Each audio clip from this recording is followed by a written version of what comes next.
भाई किसी मित्र ने एक चिट्ठी लिखी है और उसमें एक सवाल लिखा है, तो उस पे बात करेंगे आज। वो कह रहे हैं अगर कभी प्राणी कोमा में चला जाता है या फिर पागल हो जाता है तो वो अपनी पुरानी यादें भूल जाता है या बेहोश बना रहता है। ये सब दिमाग में खराबी आने की वजह से होता है।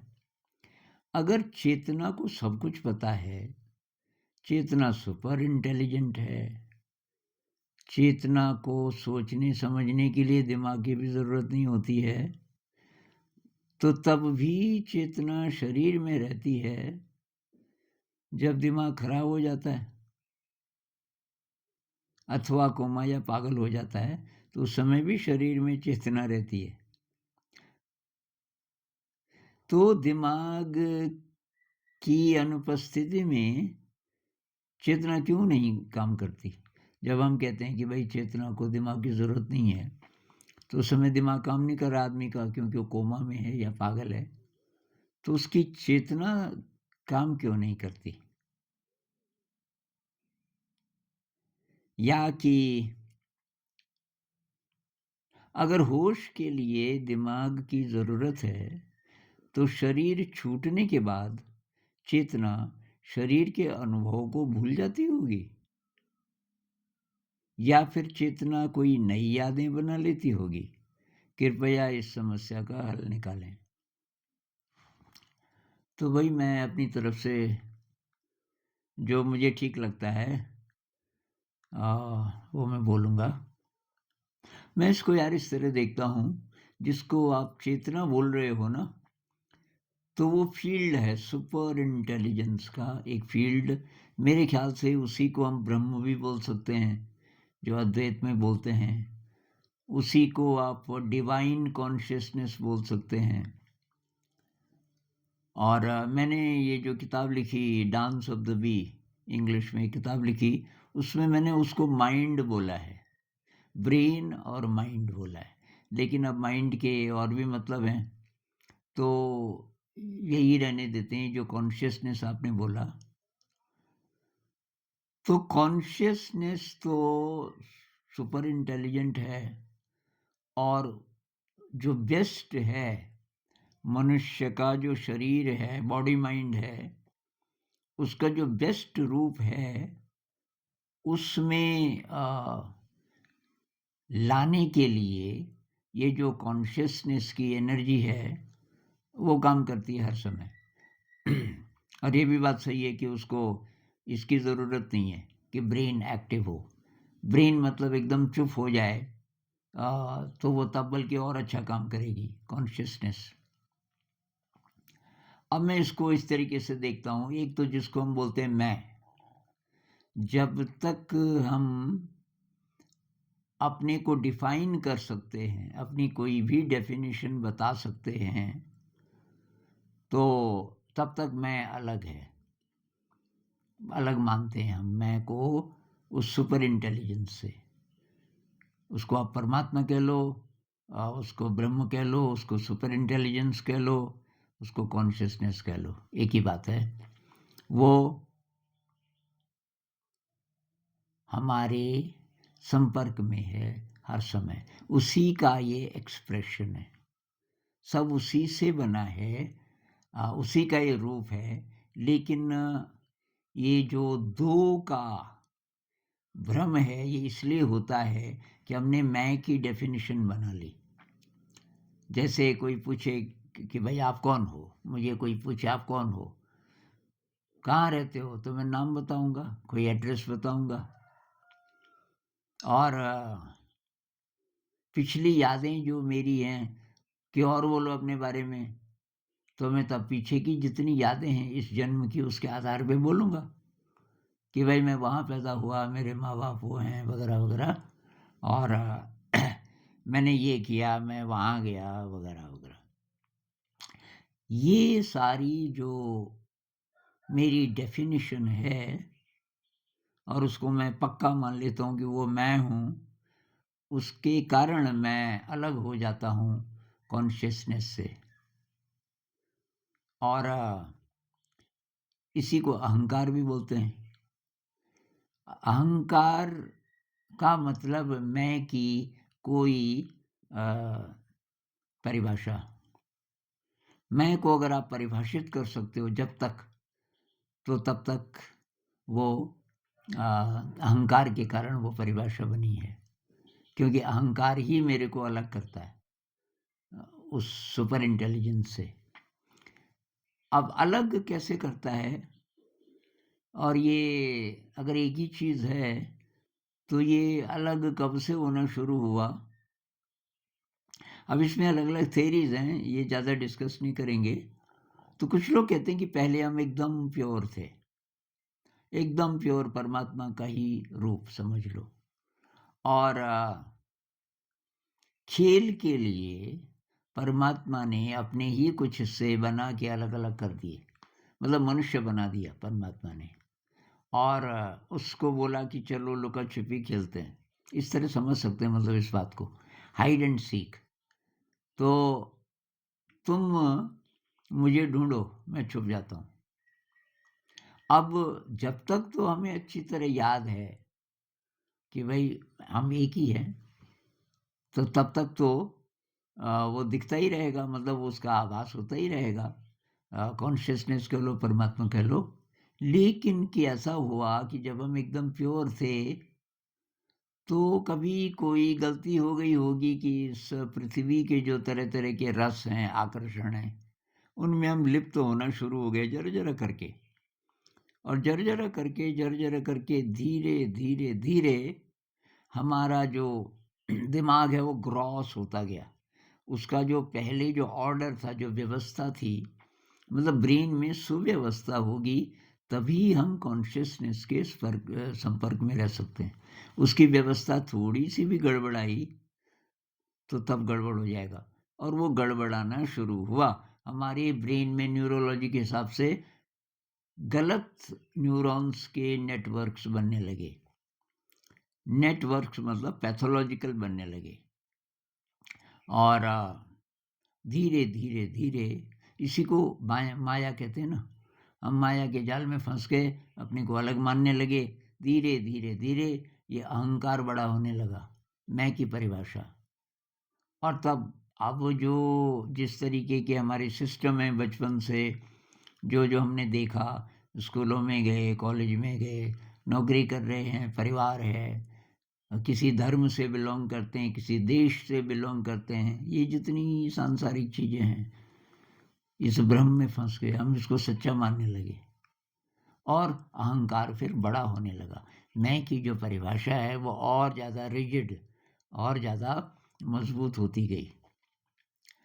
अब आप इसको दूसरे अर्थों में लो, तो हम ये भी कह सकते हैं कि मेरे और परमात्मा के या कॉन्शियसनेस के बीच में एक पर्दा है। वो पर्दा है अहंकार का कह लो, मैल का कह लो। मैल काहे की? दुष्कर्मों की। जो मैंने, क्योंकि जब मैं भूल गया कि मैं कहाँ से आया, मैं कौन हूँ असली रूप में, कि मैं तो कॉन्शियसनेस हूँ, एकदम प्योर। वो जब मैं भूल गया, तब दुष्कर्म शुरू हो गए, गड़बड़ कर्म शुरू हो गए। उन गड़बड़ कर्मों की जो मैल है, वो एक तरीके से एक एक पर्दा बन के वो ढकने लगी कॉन्शियसनेस को।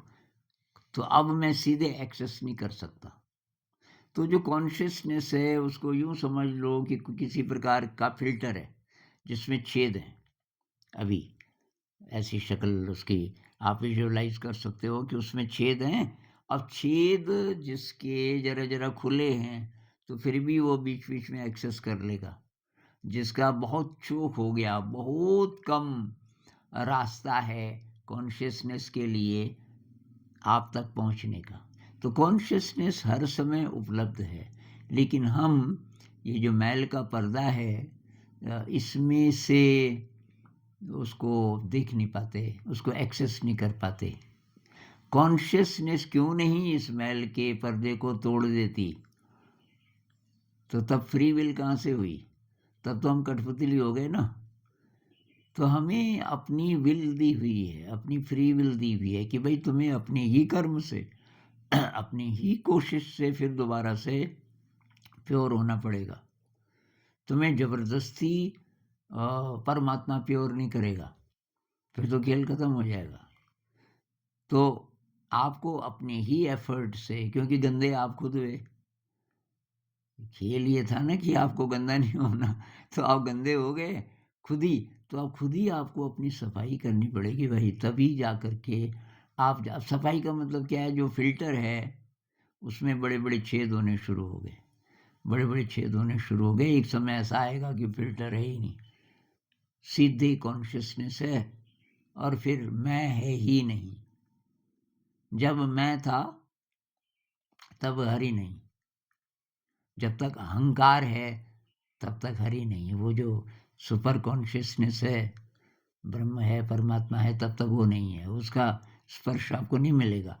अब हरि है मैं नाही, अगर ये फिल्टर हट गया तो हरिमय हो गया अब सब कुछ, सारी जिंदगी। मैं तो खत्म हो गया, फिर मैं नहीं। तो आपने जो बोला था ना कि चेतना शरीर में रहती है, तो कोमा में, पागल में चेतना तो है ही, चेतना तो हर समय है।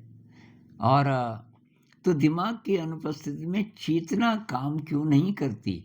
चेतना काम नहीं करती, चेतना तो अवेलेबल है हर समय। चेतना ऐसे है कि जैसे कोई प्रेम का सागर है, और सागर तो वहीं पे है, अब आपको दिख ही नहीं रहा, आप प्यासे हो, तो प्यास कैसे बुझेगी? आपको दिखे तो सही, यहीं पे है भाई, पिएंगे तो आप ही ना। भाई जो प्यासा है मुंह बंद करके बैठा हुआ है कैसे पिलाओगे आप अमृत उसको? तो कॉन्शियसनेस इंटरफियर नहीं करती फ्री विल के साथ। ये खेल ऐसा है कि अहंकार आपने बनाया है, आप ही इसको तोड़ोगे। अब कई जन्म लग सकते हैं, खेल है, टाइम की कमी थोड़ी है। कितने भी जन्म लगे दुख मिलेगा, कष्ट मिलेगा, क्योंकि जितना बड़ा अहंकार है उतना आपको कष्ट मिलेगा। तो अब ये अकल कैसे आएगी? इसी के लिए तो आध्यात्म है। अकल कैसे आएगी? तो इस पे बातचीत होगी, थोड़ा सा प्रैक्टिकल करेंगे। संत लोग कहते हैं भाई ध्यान करो, ध्यान करने से शुद्धिकरण होगा। सरेंडर करो। ये सरेंडर क्या होता है? सरेंडर का मतलब ये जो अहंकार है इसको सरेंडर कर दो। अद्वैत वाले क्या बोलते हैं कि कोई भी डेफिनेशन मत बनाओ अपनी। लाओ त्सु कहते हैं do not define your self. तो जो भी डेफिनेशन दिमाग में आती है उसको रिजेक्ट करो, कि मैं इतने साल का हूं, रिजेक्ट करो। कॉन्शियसनेस की कोई उम्र नहीं होती, तुम तो कॉन्शियसनेस हो। मैं वहां पैदा हुआ, गलत बात। ये पैदा हुआ शरीर, और तुम शरीर तो हो ही नहीं।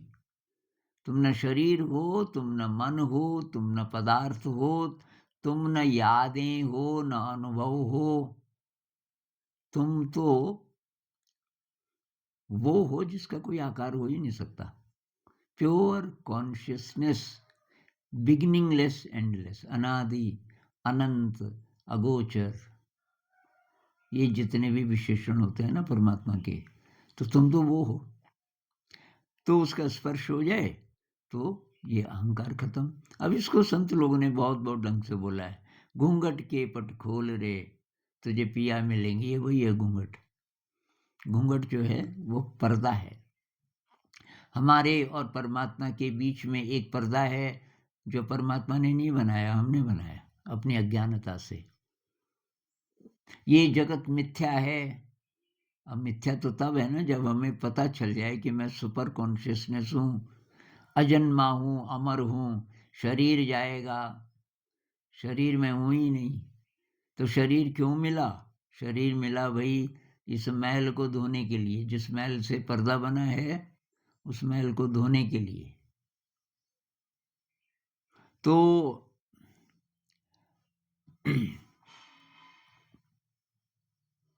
शरीर छूटने के बाद चेतना शरीर के अनुभव को भूल जाती होगी। भाई चेतना तो सर्वज्ञ है ना, चेतना में तो सब कुछ है, जो था, जो है, जो हो सकता है, सब कुछ चेतना के पास है। तो वो भूल कैसे सकती है? तो या कि नई यादें बना लेती होगी।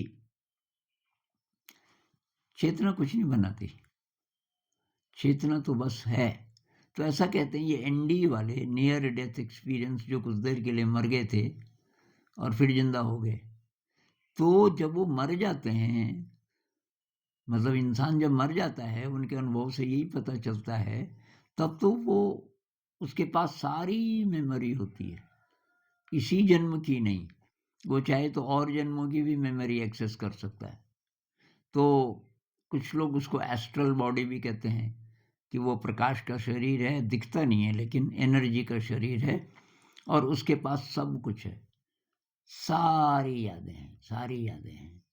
तो वो अभी सुपर कॉन्शियसनेस नहीं है, वो बीच की कोई चीज़ है, एक व्हीकल है, एक सटल बॉडी है, ये ग्रॉस बॉडी है जो ख़त्म हो जाता है, लेकिन एक ऊर्जा का शरीर है, असली हम शायद वो हैं, ऊर्जा का शरीर।